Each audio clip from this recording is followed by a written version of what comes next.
Hi friends, అందరికీ నమస్తే. నేను మీ అల్లూరి రాము.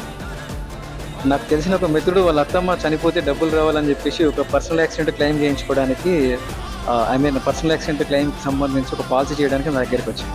అప్పుడు నేను అన్నాను గదా! అన్న మీరు కూడా ఒక హెల్త్ పాలసీ చేసుకుంటే ఏంటంటే, నాకేంది మస్తున్నా నేను పరిస్థితి ఉన్నా. ఆ!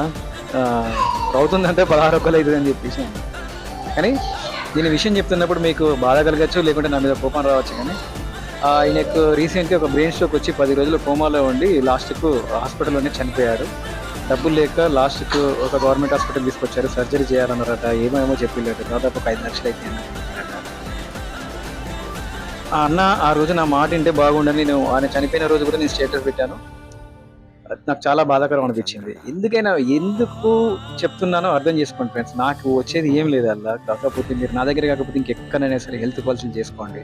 ఈ భూమి మీద ఉన్న ప్రతి ఒక్కరికి హెల్త్ పాలసీ అనేది కంపల్సరీ ఉండాలి. ఉండి తీరాలి. ఇక్కడైనా సరే, ఎక్కడైనా సరే. మన దగ్గర చేసుకుంటే ఏంటి లాభం అంటే, ఏదైనా జరిగినప్పుడు ఆ క్లెయిమ్ సెటిల్మెంట్‌కి సంబంధించి నేను ప్రతి నిమిషం మీకు అందుబాటులో ఉండి, ఆ క్లెయిమ్ సెటిల్మెంట్ చేయించే రెస్పాన్సిబిలిటీ నాది. That's all. జై శ్రీరామ్.